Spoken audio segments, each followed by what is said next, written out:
करता हूँ तुम्हारा व्रत मैं, स्वीकार करो माँ, पौष्टिक तत्व मिल रहे, बेड़ा पार करो माँ। ओम जय श्री नोट हरे, दुष्ट जनों के संकट क्षण में दूर करें। जो जोड़े सुख पावे, जो खर्चे रोवे, प्रभु जन्म जन्म रोवे, प्रभु 7 जन्म रोवे।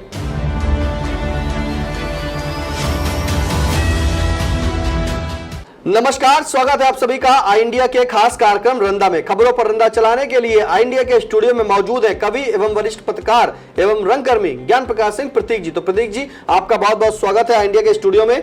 आज की पहली खबर की शुरुआत करेंगे। गाजियाबाद में रीना देवी का कबूलनामा, जरा सी बात पर डांटते थे मालिक, इसलिए मिलाती थी खाने में अपना पेशाब। अब मालिक डांट रहा है तो पेशाब मिलाना कहां तक जायज है, लेकिन रीना देवी ने इसका कबूलनामा कर लिया है। फिलहाल इस जो रीना देवी ने कबूलनामा किया है, इस पेशाब पर क्या कहेंगे रंदा, सुनते हैं। रंदा की समझ में नहीं आ रहा है कि वो बाबा रामदेव की पतंजलि वाला गोमूत्र पिए या फिर रीना देवी के मूत्र मिलावट वाले पौष्टिक भोजन को खाए। लेकिन गाजियाबाद के उस धन्ना सेठ के परिवार की तरह रंदा की किस्मत भी कहाँ कि वो 8 साल से मूत्र मिश्रित भोजन कर रहे थे। रंदा बेचारा तो ऐसा पौष्टिक भोजन करने से आज तक वंचित है। रंदा की शोधार्थियों से अपील है कि वो शोध करें कि रीना देवी के मूत्र में ज़्यादा पौष्टिक तत्व हैं या फिर बाबा रामदेव के गौमूत्र में।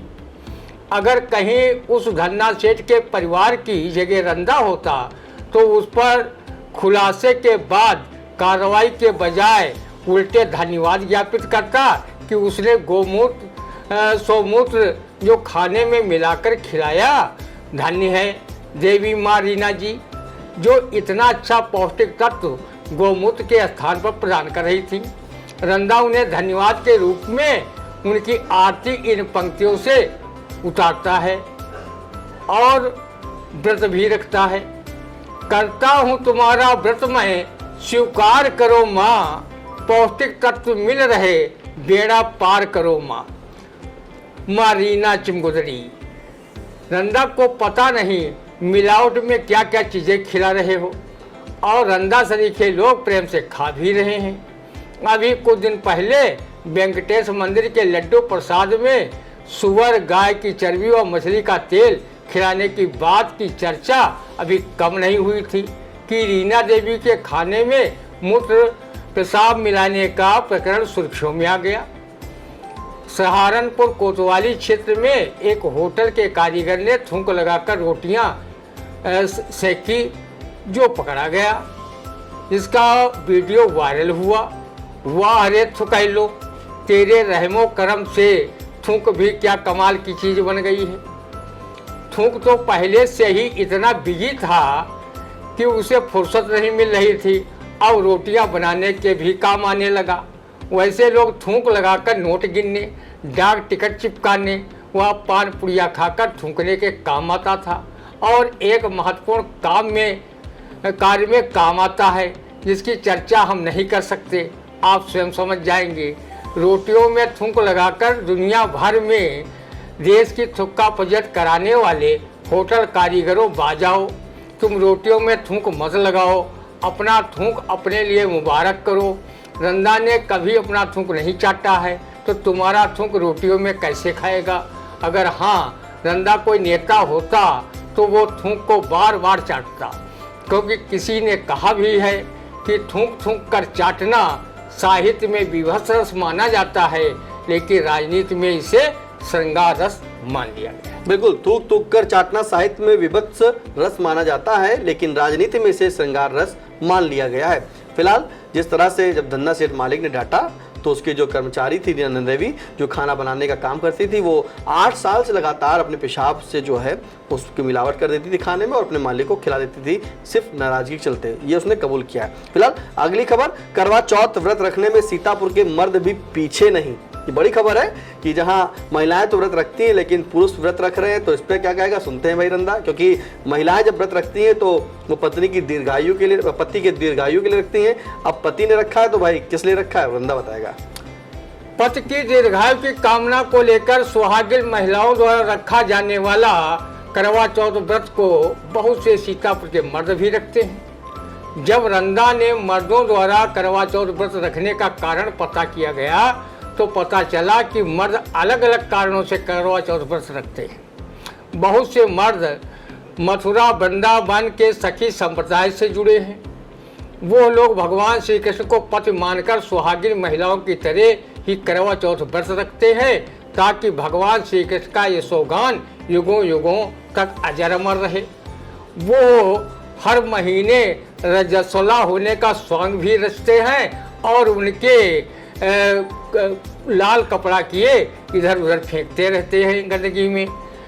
वही बहुत से कृषक मर्द भी करवा चौथ का व्रत भगवान शंकर के पूरे परिवार की एक साथ पूजा करने के खातिर रखते हैं। वो माँ पार्वती को अन्नपूर्णा के रूप में, बुद्ध के रूप में गणेश जी की पूजा करते हैं। इसके साथ ही वो भगवान कार्तिकेय व भगवान शिव की पूजा अर्चना करते हैं ताकि उनकी फसल अच्छी हो और परिवार इन देवी देवताओं की कृपा से धन धान्य से परिपूरित रहे। वहीं कुछ मेहरे टाइप के मर्द भी करवा चौथ का व्रत रखते हैं। रंदा करवा चौथ व्रत रखने वालों में अनेक लोगों को जानता है, लेकिन उनके नामों का खुलासा करने में संकोच इसलिए कर रहा है ताकि लोग उन मर्दों की खिल्ली न उड़ावें जो पवित्र भावना से करवा चौथ का व्रत रखते हैं। करवा चौथ में बहुत सी कथाएं कही जाती हैं। उसमें एक कथा ये भी है कि एक महिला करवा चौथ व्रत रखने का अपने पति से स्वांग रचती है और चुपके चुपके बहुत सी चीज़ें खाती है। इसी कथा में ये कहा गया है कि 5 को परवाना सुहारी जैसे काना, तुम लेओ गौरजा पूजा 5 सेर गेहूँ भूंजा। रंदा करवा चौथ रखने वाले सभी मर्द महिलाओं को करवा चौथ की शुभकामना आई इंडिया परिवार की तरफ से देता है और भगवान शंकर, माँ पार्वती, गणेश व कार्तिकेय जी मनोवांछित फलों की कामना पूरी करें, ऐसी वो कामना करता है। करवा चौथ के 12वें दिन दीपावली होती है। किसी ने कहा भी है करवा है करवारी जिनके बरहे रोज दिवाली। बिल्कुल, किसी ने कहा भी है, सही कहा है कि करवा के करवारी जिनके बरहे रोज दिवाली। फिलहाल बता दें कि सीतापुर में जिस तरह से सभी मतलब हर जगह महिलाएं रखती हैं अपने पति के लिए करवा चौथ का व्रत, लेकिन सीतापुर में पुरुष भी रखते हैं। लेकिन रंदा भाई नाम नहीं बताएगा। अब पता नहीं, शायद रंदा इसलिए ना बताया क्योंकि रंदा खुद इसमें शामिल हो। अब रंदा किस में शामिल है, किसान में शामिल है या महरे में शामिल है, लेकिन रंदा नहीं बताएगा। फिलहाल अगली खबर, जहाँ पीएम मोदी बने भाजपा के पहले सक्रिय सदस्य। अब पीएम मोदी भैया भाजपा के सबसे पहले और सक्रिय सदस्य बन गए हैं। अब सुनते भाई जिस तरह से सक्रिय सदस्य बने, रंदा उन पर क्या कहता है। मोदी जी अगर सक्रिय के बजाय निष्क्रिय सदस्य भी बनते तब भी वो उन्हें सक्रिय सदस्य के रूप में पितामह ही साबित होते, क्योंकि रंदा उन्हें कभी निष्क्रिय सदस्य माना ही नहीं, हमेशा सक्रिय ही माना। वो भाजपा संगठन व सरकार में आल इन आल हैं। उनकी पार्टी व सरकार में मोदी जी की पोजीशन इस चौपाई की तर्ज पर है, तुम स्वतंत्र सिर पर ना कोई और भावे मने करो तुम सोई। रंदा अपने विश्वगुरु पर हमेशा नाज करता है कि वो अगर सक्रिय न होते तो क्या दिन भर में 4-6 बार कपड़े बदलते। दुनिया का कोई भी नेता बताओ जो इतनी बार कपड़े बदलता हो। फेंकने के मामले में भी दुनिया का हर नेता उनसे पनाह मांगता है। अभी तक उन्होंने जितना कुछ फेंका है वो लौट कर नहीं आया है। अगर वो सक्रिय न होते तो 18-18 घंटे काम न करते और रेल तेल हवाई अड्डा बेचना क्या कोई निष्क्रियता में करता है। ये सब सक्रियता में ही संभव है। दुनिया भर के नेताओं में हमारे पीएम से बड़ा सीना हो तो बताओ, वो 56 इंच का रखते हैं, जबकि रंदा ने 12वीं सदी के इतिहास में सिर्फ पृथ्वीराज चौहान का 36 इंच का अर्थात 1 गज का सीना पढ़ा था। आलखंड में लिखा है, गजबर छाती पृथ्वीराज की और नैनन से जरे मसाल। हमारे आदरणीय विश्व गुरु पीएम बचपन से ही सक्रिय रहे हैं। उन्होंने बालपन में मगरमच्छ पकड़ा, स्टेशन पर चाय बेची, लेकिन उनके हाथ की चाय किसने पी, रंदा आज तक अपनी सूरदासी आंखों से खोज नहीं पाया है। वो वास्तव में दीनबंधु हैं। वो 80 करोड़ भूखड़ों को 5 किलो फ्री राशन खिला रहे हैं। रंधा उनके इस कार्य के सम्मान में जरूर कहेगा, दाता एक राम भिखारी सारी दुनिया, एक तू महादानी है मैं हूँ भिखारी, मैं महापातकी तू पाप पुंजहारी। हमारे प्रधानमंत्री बहुत पढ़े लिखे हैं। दुनिया में शायद वो पहले विद्यार्थी रहे होंगे जिन्होंने एमए के बाद बीए की डिग्री ली है, लेकिन रंधा को आज तक उनका कोई क्लास फेलो नहीं मिला जो गर्व से कह सके हम पीएम के क्लासमेट हैं। उन्होंने दे दाता के नाम कहकर 35 साल तक भीख मांगी। हमारे पीएम ऐसे वैसे नहीं हैं, वो वैज्ञानिक भी हैं। उन्होंने नाली की गैस से चाय बनाने की खोज की, लेकिन खोज के बाद भी सिलेंडर पर से दाम नहीं घट रहे हैं। रंधा जैसे गरीब व्यक्तियों का कचूमर गैस सिलेंडर खरीदने में ही निकला जा रहा है।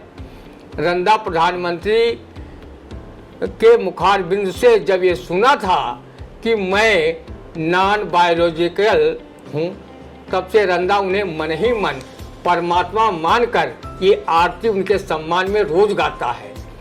ओम जय श्री नोट हरे, दुष्ट जनों के संकट क्षण में दूर करें, जो जोड़े सुख पावे, जो खर्चे रोवे, प्रभु जन्म जन्म रोवे, प्रभु 7 जन्म रोवे।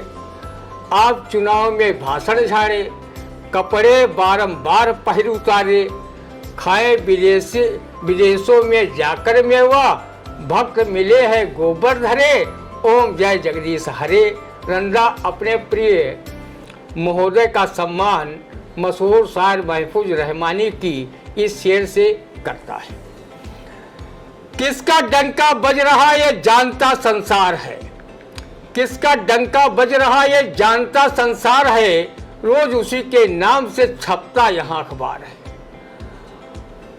अब बगैर उसके नहीं महफूज रह सकता कोई, और जिसका चाहेगा उसी का होगा बेड़ा पार है। जिसका चाहेगा उसी का होगा बेड़ा पार। बिल्कुल। तो आपने देखा कि किस तरह से भाई पीएम मोदी सक्रिय सदस्य बन गए और रंधा ने उन्हें किस तरह से बधाई दे दी। जिस तरह से पीएम मोदी ने चाय बेची, लेकिन रंधा अभी तक बड़ी सूरदासी आंखों से ढूंढ रहा है कि उनकी चाय बनाई हुई किसने पी। वहीं उनके क्लासमेट भी ढूंढ रहा है, लेकिन उनको मिल नहीं रहा है। फिलहाल रंधा ने जो है मशहूर जो शेर एक हैं कभी उनका पढ़ा है कि किसका डंका बज रहा या जानता संसार है, रोज उसी के नाम से छपता यहाँ अखबार है, अब बगैर उसके नहीं महफूज रह सकता कोई, जिसका चाहेगा उसी का बेड़ा होगा पार है। फिलहाल अगली खबर, बसपा सुप्रीमो मायावती ने कहा कि यूपी, महाराष्ट्र, झारखंड में अकेले चुनाव लड़ेगी बसपा। अब भाई मायावती जी ने कह दिया है अकेले लड़ेंगी भाई मैदान में, तो सुनते हैं भाई अकेले कैसे लड़ेंगी रंधा से। हरियाणा में इनेलो से मिलकर विधानसभा चुनाव लड़ा तो कौन सी बसपा गठरी भर सीटें लेकर आ गई। वहां तो बसपा का सुपड़ा ही साफ हो गया। उत्तर प्रदेश का उपचुनाव, झारखंड व महाराष्ट्र का विधानसभा चुनाव अकेले आपकी पार्टी लड़ेगी तो कौन सी आपका हाथी झुआ सीटें लाद कर आपके सिर कदमों में डाल देगा। बहन जी, आपकी पार्टी की हालत देखकर रंधा ये कहने पर मजबूर हो गया है कि मूंदो आँख कतौ को छुनाही। लगता है कि बहन जी ने अपने हाथी को हरे हरे गन्ने खिलाकर फिर से टनाटन कर लिया है। जो मरियल हाथी कई चुनाव में रंधा सरीखे मतदाताओं को मरना सन ही नजर आया है, वो हरियाणा व जम्मू कश्मीर में कोई कमाल नहीं दिखा पाया। परिणामों में हाथी डबल अंडा लेकर आया और अपने प्रत्याशियों की लुटिया डुबो कर आया। वैसे कहते हैं कि मरा हाथी भी 10,000 का होता है। वो भले सीट न जीता हो, लेकिन हरियाणा में कांग्रेस को सरकार बनाने से रोकने में भूमिका तो अदा ही कर दी। भाजपा भले खुलकर न कहे, लेकिन अंदर खाने बसपा के हाथी को तहे दिल से गणेश ही मान बैठी है। बहन जी, जब आपका हाथी जीरो से हीरो हरियाणा में नहीं बन सका तो महाराष्ट्र, झारखंड में कौन सा कमाल दिखाने जा रहा है। जब 2007 में बहन जी आपकी सरकार उत्तर प्रदेश में बनी थी तो बसपाई बड़े ही जोश खरोश के साथ ये नारा लगा रहे थे, यूपी हुई हमारी है, अब दिल्ली की बारी है। 2012 के विधानसभा चुनाव में सपा के हाथों बसपा हार गई। अखिलेश यादव की सरकार में दिल्ली क्या लखनऊ भी बसपाई ख्वाब दिल के अरमा आंसू में बह गए। हम वफा करके भी तनहा रह गए, तज की तरह पर मन महसूस कर रह गए। 2014 के लोकसभा चुनाव में हाथी डबल अंडा लाया। 2019 के लोकसभा चुनाव में सपा बसपा गठबंधन के चलते 10 सीटें आईं, लेकिन 2024 के लोकसभा चुनाव में फिर से अंडा नसीब हुआ। 2022 के विधानसभा चुनाव में मात्र एक विधायक जीता। ये हाल है बसपा का। बसपा का हाथी इतना कमजोर व मरियल हो जाएगा, रंदा ने स्वप्न में भी नहीं सोचा था। रंदा बसपा के हाथी की इतनी हीन दीन और मरियल दशा देखकर अब तेल पूजन के समय गाया जाने वाला ये पारंपरिक गीत भी नहीं गाता। यूँ राती माती हथिया यूँ कह के घर जाए, यूँ बसपाइन घर जाए या उनके वोटरन के घर जाए, यूँ राती माती हथिया कह के घर जाए। बसपा के कद्दावर नेता सतीश चंद्र मिश्रा से रंदा की अपील है कि वो बसपा के हित में हाथी के आगे पीछे परिक्रमा कर शंख जरूर बजाएं और बसपाइयों से ये नारा जरूर लगवाएं, ये हाथी नहीं गणेश है, ब्रह्मा विष्णु महेश है, ब्राह्मण शंख बजाएगा, हाथी बढ़ता जाएगा। शायद ये सुन मरियल हाथी को जोश खरोश आ जाए और बसपा का सड़ेल खटारा फिर से खींचने में दम लगाने लगे। वैसे उत्तर प्रदेश के विधानसभा उपचुनाव तथा झारखंड महाराष्ट्र के विधानसभा चुनाव में जीते या हारे, लेकिन वो बसपा से ज़्यादा जीत की राह भाजपा की आसान करेगा, ऐसा राजनीतिक पंडितों का मानना है। रंदा बहन मायावती का बेहद सम्मान करता है। उनके शासनकाल में उत्तर प्रदेश की कानून व्यवस्था वास्तव में चाक चौबंद थी। उनके सम्मान में ये शेर मशहूर शायर महफूज रहमानी ने भी कहा है, अपने देश के नेतन का मजबूरी में यूँ कहक पड़ा, अपने देश के नेतन का मजबूरी में यूँ कहक पड़ा, अपनी माया की औरई बात, अपनी सोनिया की औरई बात। बिल्कुल, देखिए भाई, जिस तरह से बसपा का प्रदर्शन रहा है पूरा इतिहास बता दिया। लेकिन रंदा कह रहा कि ऐसा सोचा नहीं था कि आज इस हाथी की यानी कि बसपा के हाथी का यह हाल हो जाएगा। इसीलिए मशहूर शायर महफूज रहमानी ने कहा है कि अपने देश के नेतन का मजबूरी में यूँ कहक पड़ा, अपने देश के नेतन का मजबूरी में यूँ कहक पड़ा, अपनी माइक और बात, अपनी सोनियक और बात। अब फिलहाल बसपा ने कह दिया है कि अकेले चुनाव लड़ी हैं, तो भाई रंदा कह रहा देखो भाई अब है तो 2 अंडे आए रहे, आगे देखो क्या होता है। फिलहाल अगली खबर, हिंदुत्व के एजेंडे पर भी उपचुनाव में जातियों को साधेगी भाजपा। भाई देखिए, जातीय समीकरण पर तो भाजपा चल रही है, लेकिन हिंदुत्व के एजेंडे पर उपचुनाव में सुनेंगे रंदा से भाई क्या है। खूब साधो, आपको रोका किसने है। रंदा जैसे लोग कह रहे हैं कि बहराइच कांड से ही उपचुनाव में जातियां सध गई होंगी।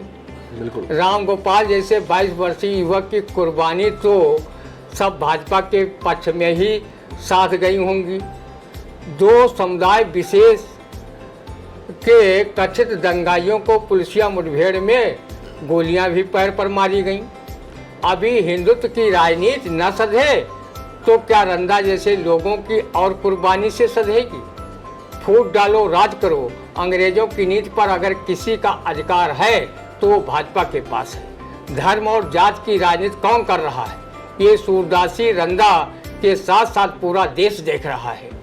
आज अगर देश में पक्ष विपक्ष जात धर्म को लेकर नफरत की राजनीति न करता तो भारत दुनिया के देश में हर क्षेत्र में पहले स्थान पर होगा। भारत से जो देश बाद में अंग्रेजी शासन से आज़ाद हुए थे वो भारत से कई गुना तरक्की पर हैं। चीन व जापान इसका उदाहरण है। अब भी अगर उपचुनाव में भाजपा को जातियों को साधना पड़े तो समझ लो कहीं न कहीं भाजपा की अंदर खाने हालत ज़्यादा पतली है। ये विधानसभा का उपचुनाव है, कोई सहकारी व गन्ना समितियों का चुनाव नहीं जिसमें सत्ता का भय दिखाकर विपक्षियों को नामांकन पत्र ही न लेने दिए जाएं और सत्ता समर्थित प्रत्याशियों को निर्विरोध घोषित करवाकर पार्टीजन अपनी पेट थपथपाएं।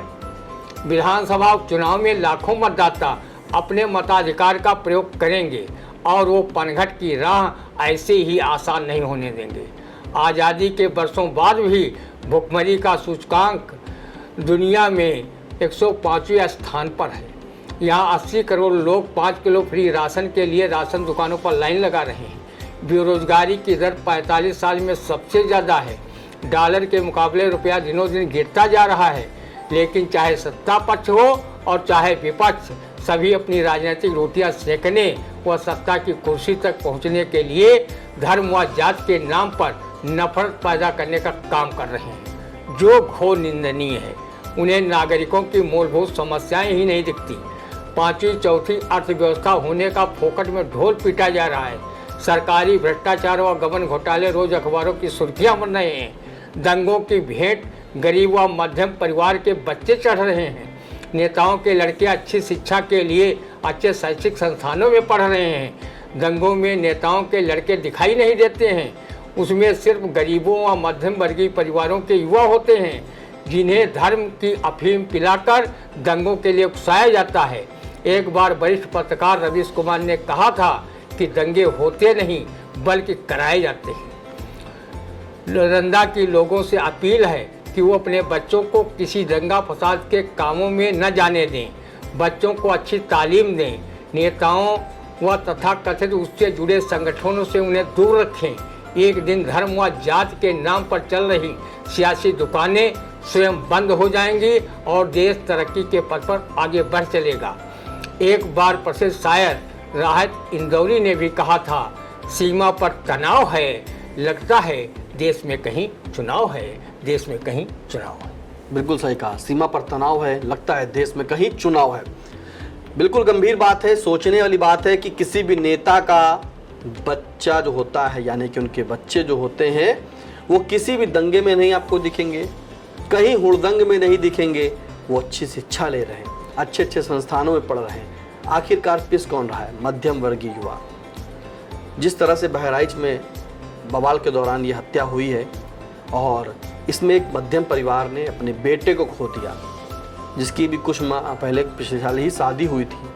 तो ऐसे में जो धर्म की राजनीति कर रहे हैं, अब समझिए जनता को भी समझना चाहिए। रंदा, इस पर थोड़ी बात कर लेते हैं कि जिस तरह से आपने कहा कि बड़े बड़े जो नेता उनके बच्चे पढ़ रहे हैं, अच्छी शिक्षा ले रहे हैं, युवा भटक रहा है, बेरोजगारी के नारे लगा रहा है, मध्यम परिवार के बच्चे जो हैं आज इस जुलूस में जा रहे हैं, कल उस हुड़दंग में जा रहे हैं, बवाल हो रहे हैं, तो पिस्ता मध्यम वर्ग के बच्चा है। आखिर क्यों? क्योंकि वो लड़का फुर्सत में है, क्योंकि उसको ना रोजी मिल रही ना रोटी मिल रही है। वो घर में उसको ताने भी मिल रहे हैं। तो ऐसे संगठनों से जुड़ करके और जो धर्म की अफीम बांटते हैं, ऐसे संगठनों से जुड़ करके ऐसे युवा गुमराह होते हैं और वो उनके कहने में चलने लगते हैं। उनका माइंड जो है वो बिल्कुल वो कर दिया जाता है, ब्रेन वॉश कर दिया जाता है। बिल्कुल हैं, तो लड़के गलत उसमें चले जाते हैं। और बड़े जो नेता हैं, अधिकारी हैं, उनके पास पैसे कमी नहीं, अच्छे अच्छे संस्थानों में उनको पढ़ाते हैं। और अगर लड़का उनका कुछ नहीं बन पाया तो नेता तो बन ही जाता है।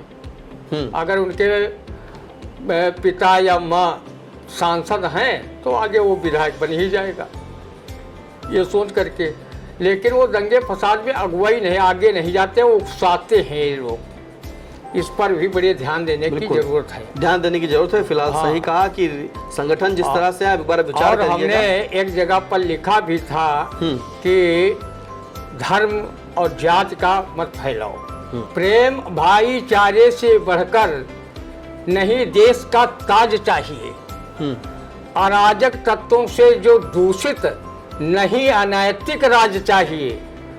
और जात धर्म को मत पनपाओ, ऐसा नहीं विवाद चाहिए। हम सब भारत के वासी हैं, बस भाई भाई का प्यार चाहिए, भाई भाई का प्यार। बिल्कुल भारतवासी हैं, भाई भाई का प्यार चाहिए। फिलहाल एक बार विचार जरूर करिएगा, जिस तरह से संगठन चल रहे हैं उन संगठनों में कौन जुड़ा है, क्या कोई पढ़ा लिखा बच्चा जो पढ़ाई पर ध्यान दे रहा है क्या वो जुड़ा है, या जो खाली युवा है वो जुड़ा है? संगठनों पर ध्यान जरूर दीजिएगा और फिलहाल कमेंट के माध्यम से जरूर बताएं कि आज का रंदा का कार्यक्रम आपको कैसा लगा। और अब दीजिए इजाजत। अगर हाँ आपने अभी तक आई इंडिया को सब्सक्राइब नहीं किया है तो आप यूट्यूब पर जाके आई इंडिया को सब्सक्राइब करें, बेल आइकन और नोटिफिकेशन ऑन करें, फेसबुक पर भी फॉलो करें, इंस्टाग्राम पर भी फॉलो करें। फिलहाल अब दीजिए इजाजत, फिर मिलते हैं आपसे अगला रंदे के कार्यक्रम में। तब तक के लिए नमस्कार।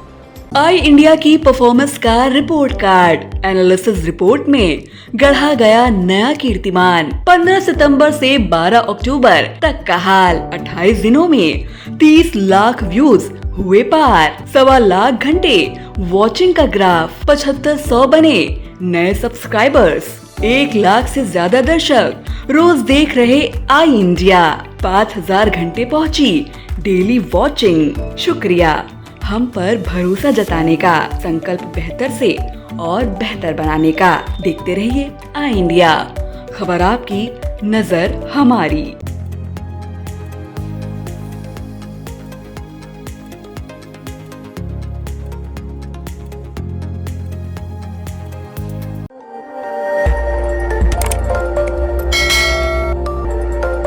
खबर आपकी, नजर हमारी।